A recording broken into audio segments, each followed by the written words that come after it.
TopMedTalk. Well, hello and welcome to TopMedTalk. We are here in Philadelphia for the Anesthesiology 2024 meeting, the annual Congress of the American Society of Anesthesiologists. I'm Desiree Chappell. I'm host of TopMedTalk, and I'm joined by my co-host, Professor Mike Grocott. Hello, Mike. Good afternoon, Desiree. It's good to see you. We're having a good time here, aren't we? We're having a great day. Yeah. So if you may not know about TopMedTalk, TopMedTalk is a leading perioperative podcast listened to in all over the world, right, Mike? More than 100 countries, more than 2 million downloads I think we're up to now. Yeah. No, it's free around the world. And the way we do that is we have generous sponsors, so particularly Edwards Life Sciences, GE and Medtronic. And we keep the content free for everyone. No one ever has to pay for education. It's free open access medical education, or the foam ed concept. So thank you to our sponsors. Thank you to the American Society of Anesthesiologists for really supporting us to be here in this gorgeous booth, right in the center of the action here in the exhibit hall. So thank you very much to you all, and thank you all for listening. Now, we've had some great conversations already, and it's just day one, but I'm really excited about this next one, Mike. We have Dr. Ashley Oliver here with us to talk about remote patient monitoring. Ashley, thank you so much for joining us. It's my pleasure to be here, Desiree. So for our listeners, Ashley, why don't you tell us a little bit more about yourself? Sure. I'm a cardiac anesthesiologist. I'm at UCLA. I did my cardiac anesthesia fellowship there and was hired on as faculty by Dr. Maxime Kennison. In my work, I focus on health equity, and I research disparities in care for our patients who are undergoing surgery in the perioperative setting. My passion is really to eliminate health disparities for all patients, and I do that in a number of ways: through direct research, through pipeline programs and participation there, through recruitment of faculty and kind of the future bright young stars of our specialty.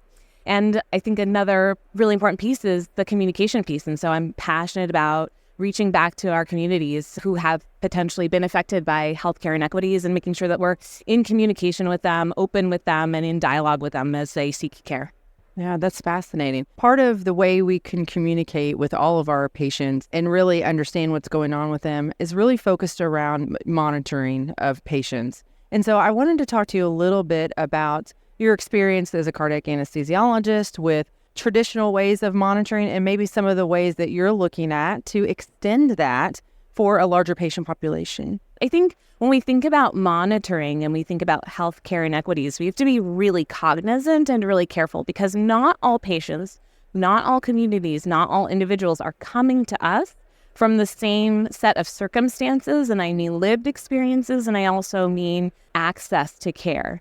When we think about monitoring and we want to extend monitoring and we want to offer monitoring to more and more patients, to bring them in, to help connect them with care, to deliver earlier, more impactful interventions to them at critical moments, I think it's really important that we think about what we're doing when we go to a community and we say, we'd like to monitor you more closely. Yeah.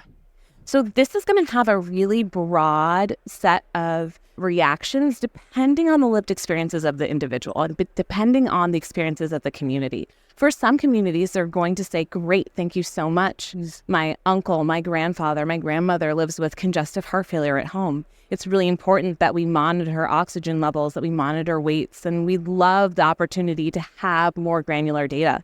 Many communities have already embraced really extended monitoring in the setting of either smartphones or devices that they wear through their watches, where they monitor their own oxygen levels at home, their own blood pressures. And so for those communities, I think we're going to be met with a lot of excitement and eagerness. There are also going to be communities that are going to be extremely reserved and potentially even suspicious of this effort.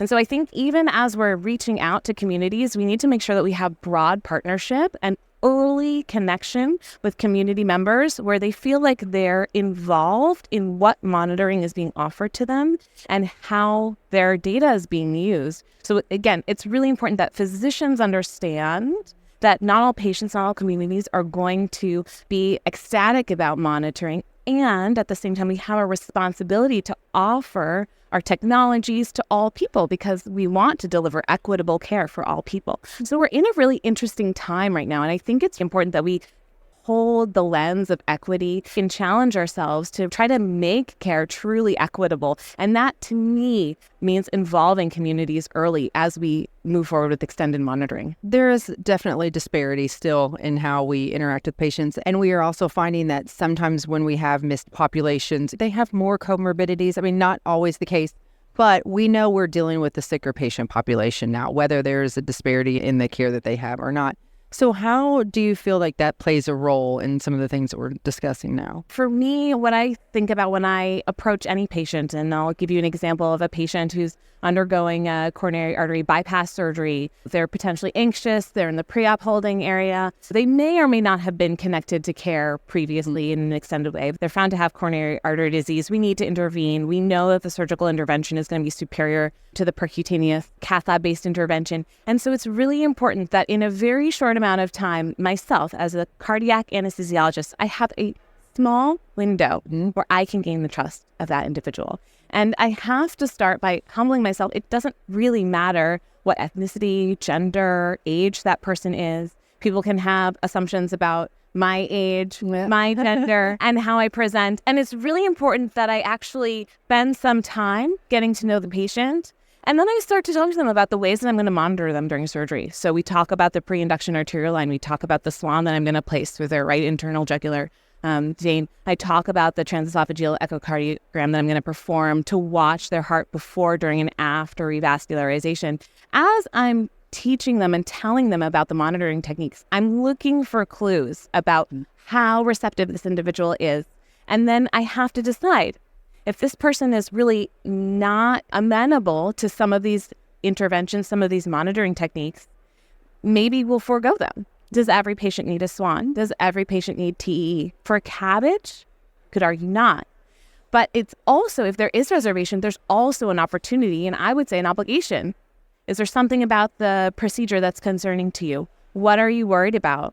How can I help explain, demystify this, and put myself in your shoes and help you understand how monitoring helps me serve you so that we can return you to your family and you can go back to playing cards, watching your grandchildren, going to the park on a Sunday. Those are the things that patients want. So I think when we're thinking about what the stakes are, we want to help people understand what the stakes are of more monitoring. There's so much data and there's a huge amount of, and patients already feel like they're giving up so much of their data to the healthcare system, to their doctors. Do they need to do this again? Do you really need the arterial line? I think we have a real responsibility to A, think critically about whether we do need it, and then B, if we decide we do, we need to spend some time with the patients and understand it from their perspective. So how do we do that? How do we make ourselves more trusted and trustworthy? I think that's $1 million question. That's why we have you here. Well, I'm sitting here thinking, I was like, gosh, EQ, you know what I mean? We all work in this space to try to engender patient trust. And we learn as we go, and we maybe have tools and things that we've either been trained with or learned for how to extend ourselves, put ourselves in another person's position, extend empathy, ask open-ended questions, right? So these are all tools. And then we need experience, and then we need role models. And so we need to practice. Are we going to make it work every time or not? And I can think of the patients where I was very close to gaining their trust, very, very close. But there was something there, and we didn't cross the bridge. Yeah. We didn't quite get there. I think we all, as providers, have had times when we really, I'm Jewish, and so I think of like missing the mark. We just had our new holiday or New Year. So where are the times we just slightly missed the mark as providers, and we were very close to gaining the trust? And that's, I think, where we can actually do more education. Do we need, more discussions as industry, as providers? What's the science behind getting someone's trust? Yeah. And so we can really invoke all these partnerships and work on these problems collaboratively. Yeah. So one of the challenges, I'll use a particular example, which was the pulse oximetry during COVID. So there are understandable emotions out in the community that some of the monitoring is not fair, if you like. That there's a recognition that there are biases in the measurements, there's biases in the way the data's used, and somehow we need to get past that, demonstrate that we're trying hard to overcome that. How do we do that? It's a big problem. It's a really big problem. I spoke on this briefly in a session that we just had So you have a study that shows that there are disparities based on, say, skin pigmentation and low flow states that overestimate SpO2, peripheral blood oxygen saturation, in the cases of true hypoxemia. So we're missing, right? There's missed hypoxemia for darker skinned individuals at low flow, low perfusion states. That's really important. And it's also, we have to be really cognizant that if we just put that out in the media without context and also without intention to address these issues, that's just going to be taken up by the very communities who are being missed. And it's just going to be evidence of this is not working. This is not working. These people don't actually care about my family, my individual loved ones. Yeah. So I think in spaces like this where we're talking about it, anytime we publish data, as we go to amplify it through news channels, I think we need experts who are going to accompany the data and help us all understand it and understand where are we going with this. So it's one thing to point out a disparity, but if you have no intention and no plan to address it, then the communities who are being implicated may actually not trust you. If you can actually show that there is a body of work that you're putting together, a scientific program, that you have members of your board that are actually really committed to narrowing the disparity that you've uncovered, that's the first step. And then there are many more steps after that, as all relationships are steps over time. So none of these things will be a one and done, address the problem and we'll move on. These are going to continue to evolve, and they should, as our relationships do. Actually, I kind of want to switch gears just a little bit and talk about team anesthesia. You know, we're monitoring in the OR, and that's kind of our wheelhouse, right? And so there's a lot more discussion about extension of that monitoring into the post-op phase of care, whether or not that's in the hospital or at home. So talk to us a little bit about, as an anesthesiologist, like what is the role evolving into when it comes to monitoring once we've kind of said goodbye to the patient for our acute phase of taking care of them? Yeah, that's a really important question. When I hear your question, I hear the kind of care gap that gets unveiled a little bit. So you're the anesthesiologist who's just delivered a general anesthetic to a patient who you actually think is eligible to go home. Yeah. Let's say they have mild to moderate obstructive sleep apnea. And so you know that pulse oximetry is going to be really helpful as this patient's waking up, and then later this evening as they go to sleep with maybe some lingering anesthetic on board. You'd love to monitor them. And you also don't necessarily think they need to stay in the hospital. This is really important because we'd love to be able to get patients home sooner, essentially repatriate them. We'd love to reduce costs that are associated with overnight stays. But who is going to actually monitor that data? So it's one thing to have the data go somewhere. And is it enough to say, well, an algorithm will monitor them and will alert a physician at a certain cutoff? Maybe. But some of the other data that we have seen in the hypoxia research group is that, again, for some of these patients who may have falsely elevated levels of SpO2, of their blood oxygen pulse ox reading falsely high when they are in fact hypoxemic, actually probably trends are better than an absolute cutoff. And so we're going to need teams of physicians to really think about what's the responsible way to embrace a possibility like this. Because I agree with the concept of the question that it's enticing, and I think it makes a lot of sense for a lot of different stakeholders, patients included. Patients would love to go home and sleep in their own beds and not have the nurse waking them up at 2 o'clock in the morning for a blood pressure check. Yeah. So that just means that we need to think about where is the data going, who's overseeing it, what are the cutoffs that we're using, how are we going to make it safe? Because if it's not safe, it's not going to work. What about inpatient surgery and post-surgical ward monitoring? I mean, very hot topic in the world of anesthesia right now and in the world of perioperative medicine. What does that look like from team anesthesia's perspective? Yeah. From an anesthesia perspective, I would say that inpatient post-surgical care, really, if we could just drop the patient and have them wear as little as possible and also be exquisitely safe, right? Yes. We can't sacrifice individual patient safety. Even one adverse event is an adverse event that's too great, right? That's somebody's loved one. And so I think we need to be really conservative and thoughtful about how we roll this out. But I think absolutely doable. It's feasible. I mean, think about the ways in which we've been able to have people wear devices that aren't necessarily hooked to machines and have a good night's rest and lower their risk of postoperative delirium and these types of things. It's distressing for patients to have continuous EKG monitoring, a blood pressure cuff that's going off every 15 minutes, a pulse oximeter there's a rope attached to everything. Yeah. We want to help patients be comfortable after their surgery, even as we watch them in the hospital overnight. But again, we just have to make sure that the systems and guardrails that are in place, whether it be an NP sitting outside watching the monitors or an algorithm that's catching things, we have to be thoughtful about what we might miss with varying techniques of monitoring. And really, we're the guardrails, because at the end of the day, we want to minimize the invasiveness of things. We want things to be as elegant and, user-friendly as possible. Yeah. And at the same time, we have a responsibility to our patients to make sure that we're being safe and thoughtful. Yeah, absolutely. So I'm interested with most of what we're talking about is individual patient practitioner level conversations. But how much do we need to get out in the community and combat the kind of, the fake news, conspiracy theory, for want of better terminology, to alter the conversation more generally? It has to be a two-pronged approach or multi-pronged approach. I think the community outreach is absolutely essential. And I hear, the kind of fake news, but it's actual real news for some people, right? She sent 4 children through college and graduate school. She, in her earlier life, had what we think was probably a GI tumor that was resected.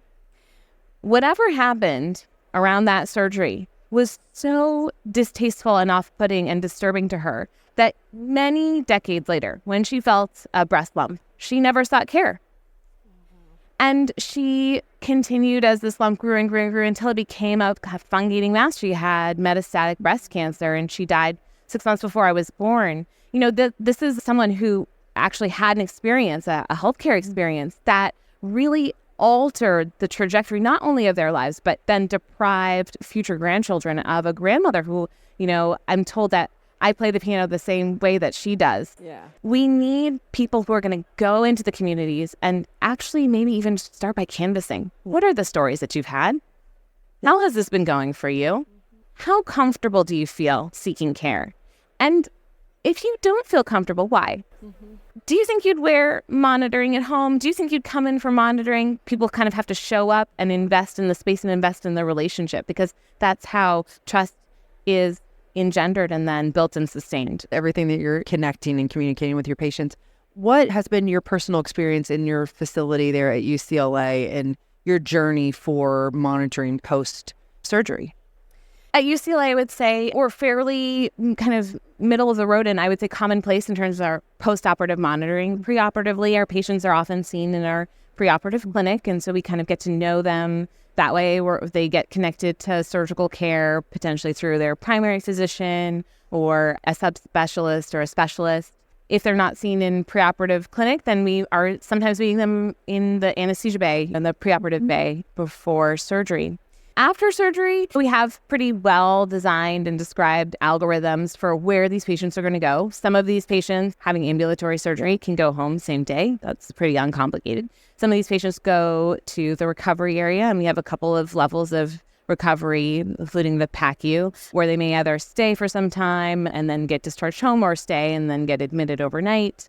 Most of my patients are admitted post-operatively to the intensive care unit, the cardiac anesthesia, or ICU, to the cardiac surgical ICU. And so there, the monitoring is invasive and tends to stay for a couple of days until the patient demonstrates return to physiologic baseline, acceptable, for de-escalation of invasive lines. Utilizing remote monitoring?